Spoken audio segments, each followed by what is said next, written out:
Hi, I'm Gina Ventola, Practice Manager for Ventola Law. One of the best parts of my job is meeting with business owners. However, at times, it can be difficult to meet in person. That's why I started this show, to introduce you to local business owners in our community. Join me on your virtual coffee, a new kind of networking.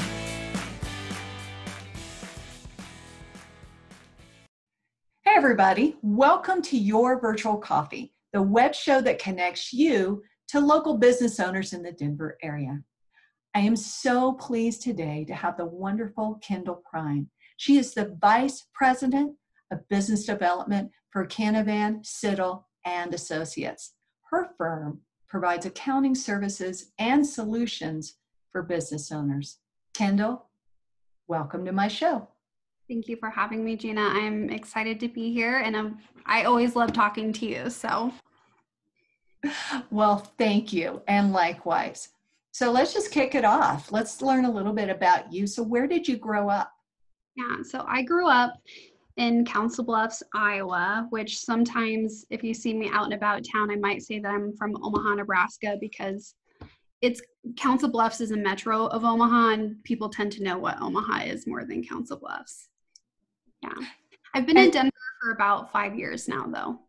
Okay. So growing up in Council Bluffs, what did you do for fun? Yeah, so, like most people in Iowa, we all I feel like I did everything. I played sports. I played softball till I was in high school, was a fast pitch pitcher, have always been pretty involved with music.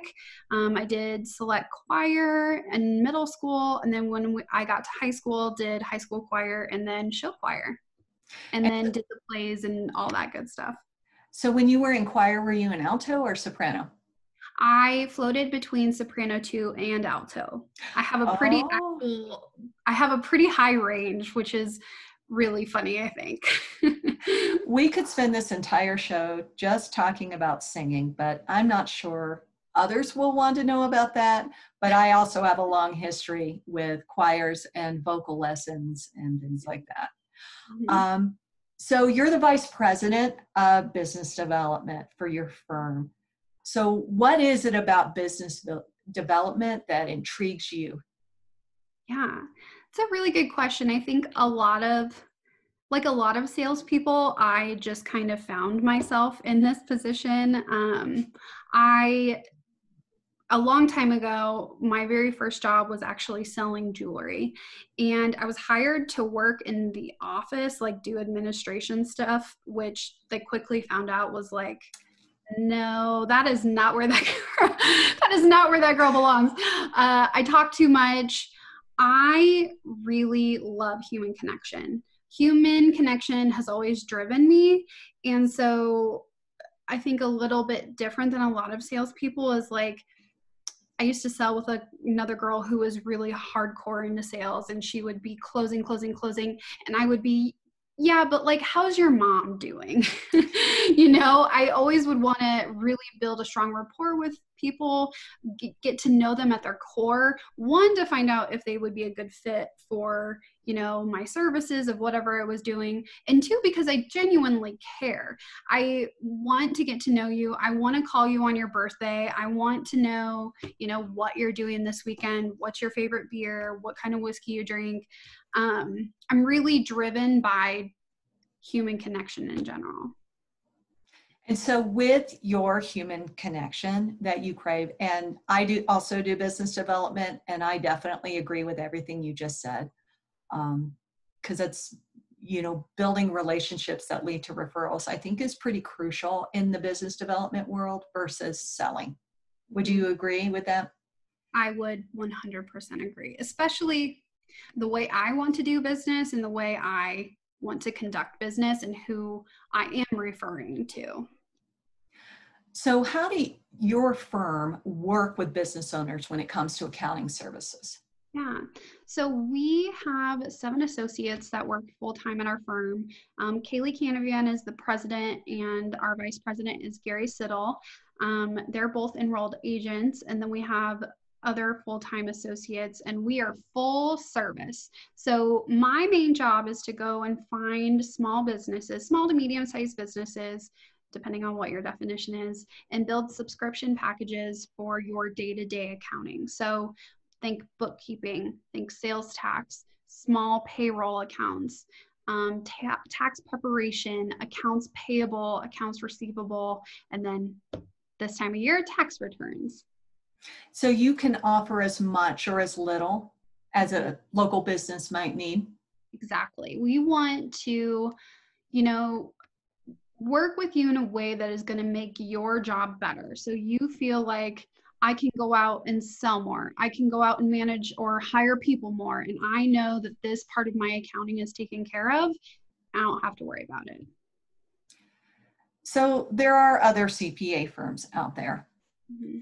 What makes your firm different or special from others?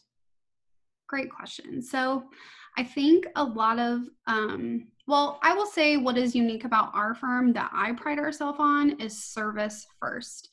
You know, we were talking, Gina and I, off the recording earlier about businesses and where we find ourselves now and how you might be thinking about how you're going to work going forward. And we all as a team want to be your best advocate. I was sharing earlier with Gina, like with all of the PPP loans that are going on right now, a lot of businesses are feeling confused. And our accounting firm, you know, does tax returns like a lot of other accounting firms.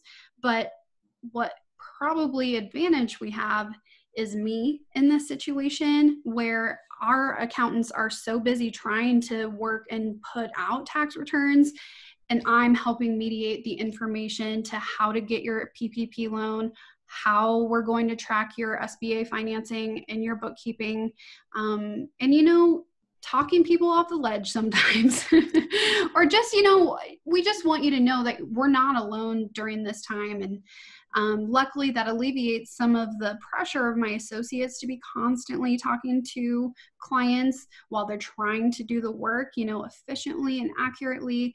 I can kind of be that middleman for them.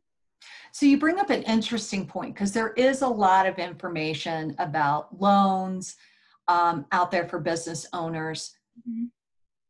What's the scenario that you've had to deal with where maybe someone's gotten some information off the internet or another person and then they ran it by you? Yeah. What's a good scenario for that? There are so many rumors and, you know, things going around the internet, or even as business owners talk to each other or other people maybe in your life that might be trying to scare you. Recently, I had somebody reach out to me who said they had gotten PPP financing, and a client of theirs told this business owner that he didn't have to pay his invoice because in the forgiveness process that would show he didn't have to go through any hardship, and therefore his loan would not be forgiven. That's so completely wrong. One, people should always pay the invoices they owe you. As a business owner, I hope you have someone in your life helping you understand that. Don't ever let someone tell you that they don't owe you money for their invoice. Two, the SBA has just recently put out their final guidelines for the forgiveness program, and it shows nothing about hardship. It's all about keeping your full-time and part-time employees employed. So they're keeping track of headcount, and they're also keeping track of, you know, making sure that you had the same payroll overall spending as you did before, and that it didn't go down. So that's a really kind of where I've been. People wondering, can I still get PPP funding? They haven't ran out yet, so that's great. Two, how are we going to do the forgiveness? And there's ways in your bookkeeping you can prove it. There's hopefully you're on a payroll service. All of those reports will help you in the forgiveness program. And hopefully you've got a really good accountant to hold your hand and help you out too, or bookkeeper.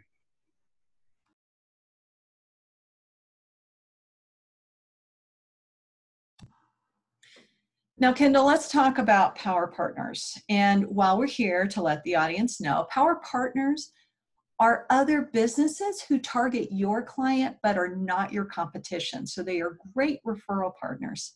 And I always love this part of the show because this is how business owners can help one another. So with that being said, Kendall, what is your firm's ideal client? Yeah. So our ideal client, we kind of give a rough estimate as far as like revenue goes. Somebody who does between $500,000 to $10 million in annual revenue. That seems like a really big number, but with our staff and the way we work, we can help a big variety of businesses. Employee size, you can be a solopreneur, think real estate agents, S corps, other 1099 people. We can help you probably up to about 100 employee companies. Again, a really big range, because mostly what we hope for when somebody comes to us and is seeking services is personality type. Somebody who has big dreams, somebody who is focused and driven, but really shops on something with value and not price. If that kind of gives you a picture of who we're looking to work with. Industries wise, again, we're kind of a big variety. We don't work with any cannabis, but best businesses that we work with are usually retail, some kind of construction adjacent, music industry people. Kaylee has a lot of music industry or concert industry clients. It's hard. I don't know how I'm not thinking of it anymore, but I promise if you, we have all kinds of clients, all kinds of industries. So that gets me to thinking who else targets these types of businesses. I'm thinking, especially when you mentioned,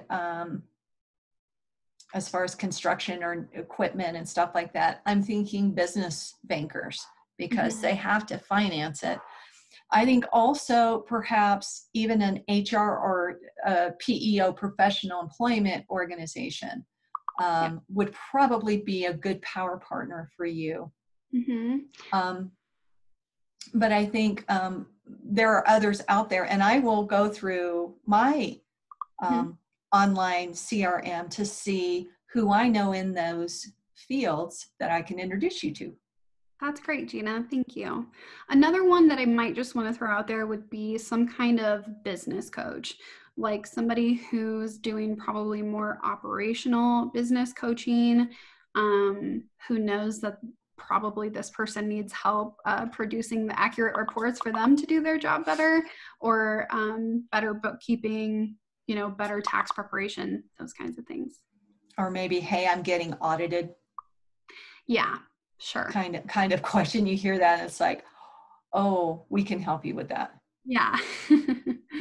So with that being said, what is the best way for business owners to reach out to you? Yeah.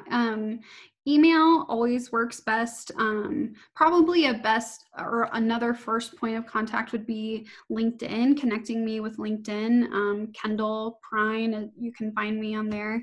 I'm sure you'll be able to share my information on the information so people can find me. Email. But other than that, I think that's great. Don't be afraid to come and ask questions. I think some people and some business owners get so confused and maybe hold some shame on to how their books look or what's going on inside of their business. Our main objective is to always be proactive instead of reactive. Let's work hard to get it right and then be prepared, and foresee things down the road so that we don't have huge or bigger messes. I think that's great. I was about to ask you for last thoughts, but I think you just kind of put the cherry on the sundae. Awesome. Thank you, Kendall, so much. I really appreciate you coming on my show. Yeah. If anyone would like to reach out to Kendall, she's on LinkedIn. I will include a slide that has all this information on the video. And thank you so much for coming on my show. And you guys have a great day. Thanks for having me, Gina. This was great. Your virtual coffee is sponsored by Ventola Law. Ventola Law, mediation and legal representation at an expert level. You can find them at ventolalaw.com. Thanks for joining me today. For more information on Your Virtual Coffee, check us out on Facebook, Instagram, Twitter, and wait for it, our website at yourvirtualcoffee.com. Thanks again for watching and have an incredible day.